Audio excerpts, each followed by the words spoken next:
การใช้ช้อนขอดเกล็ดปลานะคะแบบว่า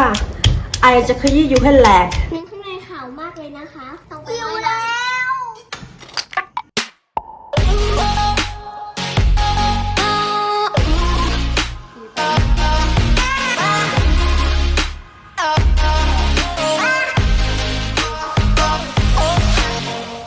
อย่าลืมกดไลค์กดแชร์กด Subscribe กดกระดิ่งเพื่อไม่ให้พลาดคลิปหน้าของอินดารินกินอร่อยนะคะ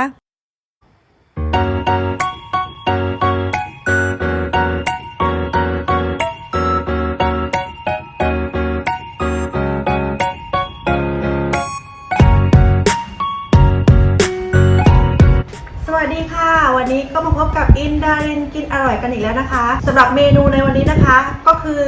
ปลาทรายทอดขมิ้นค่ะเป็นอาหารพื้นบ้านของชาวปากใต้นะคะเรามาดูวัตถุดิบกันนะคะว่ามีอะไรกันบ้างค่ะสำหรับวัตถุดิบนะคะปลาทรายค่ะขมิ้นเกลือกระเทียมไทยแป้งทอดกรอบแล้วก็กระเทียมจีนค่ะน้ำมันสำหรับทอดค่ะเรามาเริ่มทำกันเลยค่ะค่ะสำหรับขั้นตอนนี้นะคะเราจะมาล้างปลาและหั่นปลากันค่ะล้างปลาก่อนค่ะขั้นตอนต่อไปนะคะใช้ช้อนนะคะช้อนโต๊ะนะคะขอดเกล็ดปลาค่ะทำแบบนี้ทุกตัวเลยนะคะการใช้ช้อนขอดเกล็ดปลานะคะทำให้เร็วขึ้นค่ะแล้วก็ไม่เสี่ยงโดนมีดบาดด้วยนะคะขอดเกล็ดปลาเสร็จแล้วนะคะขั้นตอนต่อไปค่ะใช้มีดนะคะกรีดไปที่ท้องปลาค่ะ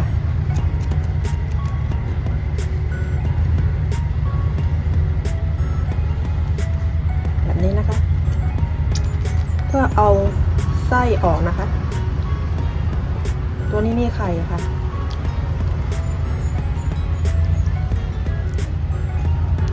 ตัวนี้มีไข่ด้วยเอาไส้ปลาออกนะคะ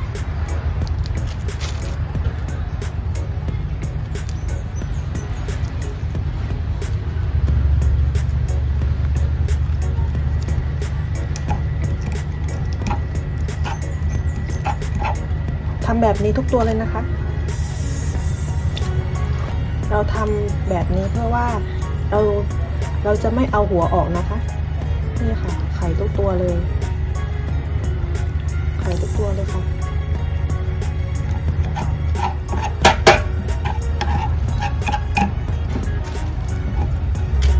ขั้นตอนต่อไปนะคะเอาเหงือกปลาค่ะ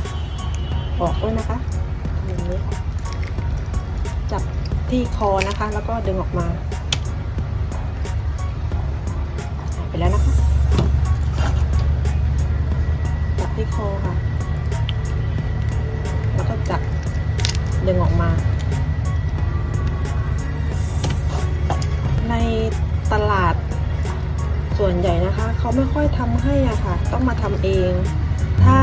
เราทำเองอะค่ะส่วนใหญ่เราจะตัดคอตรงนี้ค่ะออกแล้วก็ควักไส้ควักพุงออกมาแต่อันนี้เราต้องการเอาหัวไว้นะคะขั้นตอนต่อไปนะคะบั้งปลาค่ะทำแบบนี้นะคะ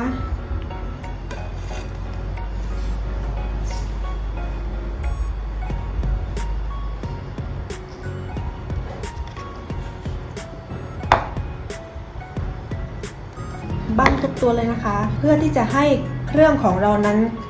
เข้าไปในตัวปลานะคะแล้วก็เพื่อความสวยงามเสร็จแล้วนะคะสำหรับขั้นตอนต่อไปนะคะเราจะมาตำขมิ้นกันค่ะใส่ขมิ้นลงไปเลยนะคะตำค่ะใส่เกลือค่ะตำให้ละเอียดนะคะ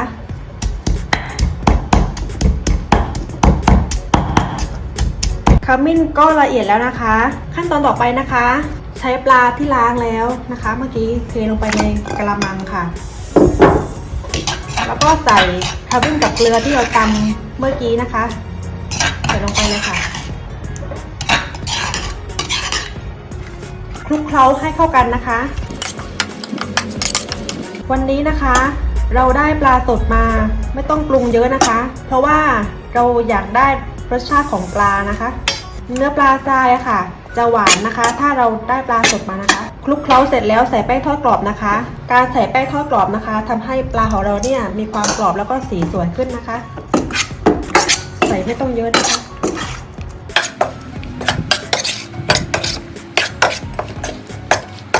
ใส่แป้งแล้วสีสวยขึ้นมาเลยค่ะตัดกับขมิ้นสีเหลืองของเรานะคะ เสร็จแล้วนะคะ เดี๋ยวเราจะพักปลาไว้ค่ะขั้นตอนต่อไปนะคะ เราจะมาตำกระเทียมค่ะ ใช้ครกเดิมนะคะไม่ต้องล้างนะคะ เพราะว่าเราต้องการให้กระเทียมของเราเนี่ยมีสีเหลืองด้วยนะคะ ก็คือใส่ลงไปเลย ใส่ลงไปในครกที่ตำขมิ้นเมื่อกี้เลยนะคะ ใส่กระเทียมไทยค่ะ กระเทียมจีนตำก่อนนะคะ ในส่วนของกระเทียมจีนนะคะเอาเปลือกออกบ้างก็ได้นะคะ กระเทียมไทยไม่ต้องค่ะตำให้พอแหลกนะคะ แบบว่าไอจะขยี้อยู่ให้แหลกตำพอแหลกนะคะ ไม่ต้องละเอียดเยอะนี่ค่ะกระเทียมที่เราตำลงไปในครกที่ตำขมิ้นเมื่อกี้นะคะก็จะเป็นสีเหลืองอ่อนๆนะคะ กระเทียมของเราก็แหลกใช้ได้แล้วนะคะ เติมแป้งทอดกรอบนะคะ แล้วก็คลุกเคล้ากันค่ะ จะทำให้กระเทียมของเราเนี่ยกรอบนะคะ ไม่ต้องใส่เกลือเพิ่มแล้วนะคะ เพราะว่าในแป้งกรอบของเราเนี่ยมีรสชาติอยู่แล้วค่ะคลุกเคล้าให้เข้ากันนะคะตักใส่ถ้วยเลยค่ะสีสวยมากเลยค่ะนี่ค่ะขั้นตอนต่อไปเราจะมาทอดกระเทียมนะคะ ใส่น้ำมันลงไปเลยค่ะใช้ไฟกลางในการทอดกระเทียมนะคะ เพราะว่าถ้าใช้ไฟแรงกระเทียมของเราจะไม่ได้นะคะ เมื่อฟองของน้ำมันเริ่มลอยขึ้นมานะคะเราก็ใส่กระเทียมเลยค่ะ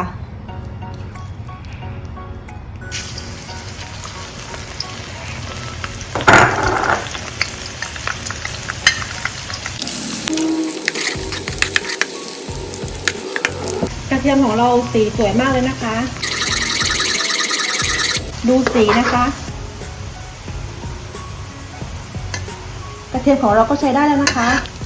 สีเริ่มกลายเป็นสีเหลืองทองแล้วนะคะปิดแก๊สตักขึ้นเลยนะคะนี่ค่ะกระเทียมของเราก็เสร็จเรียบร้อยแล้วสีเหลืองหอมมากเลยค่ะตั้งพักไว้นะคะเดี๋ยวเราจะมาทอดปลาต่อกันค่ะขั้นตอนต่อไปมาทอดปลากันเลยนะคะใช้ไฟกลางในการทอดปลานะคะน้ำมันเริ่มร้อนแล้วค่ะใส่ปลาลงไปเลยนะคะค่อยๆใส่นะคะ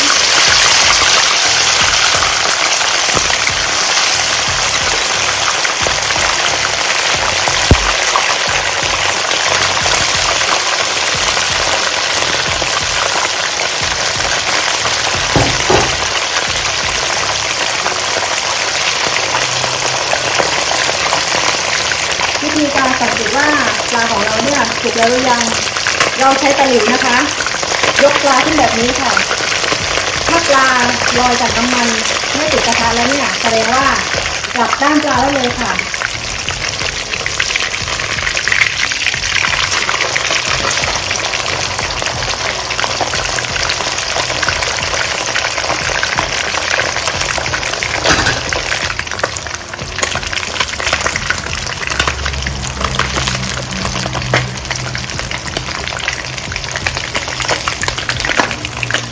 ปลาของเราก็สุกแล้วนะคะตักขึ้นเลยค่ะ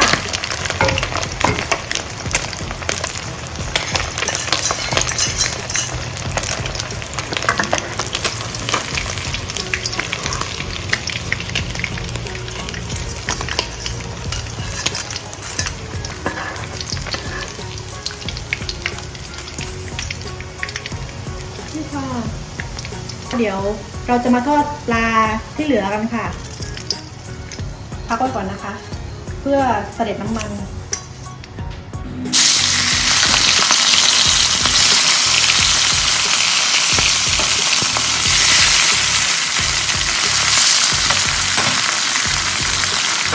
ปลาทรายทอดขมิ้นของเรานะคะก็เสร็จเรียบร้อยแล้วค่ะเดี๋ยวเราจะมาชิมกันนะคะน่ากินมากเลยครับ นี่ค่ะคนทาน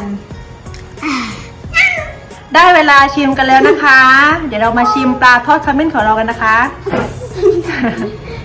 เด็กๆหิวกันแล้วนะคะ หิวแล้ว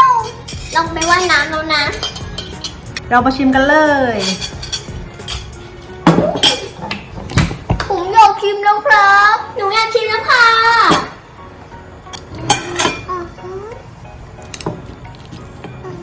เนื้อข้างในขาวมากเลยนะคะ เนื้อข้างในสดมากเลยนะคะ ชุ่มฉ่ำด้วยค่ะ ใช่ ไปว่ายน้ำก่อน เรามาชิมกันเลยนะคะ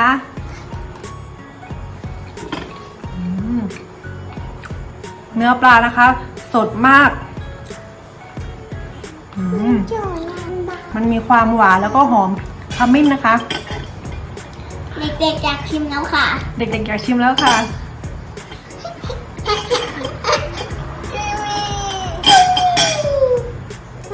ต่อไปว่ายน้ำแล้วนะอร่อยนะอร่อย กระเทียมค่ะเดี๋ยวชิมให้ดูฟังเสียงกรอบสิคะ กรอบมากเลยค่ะ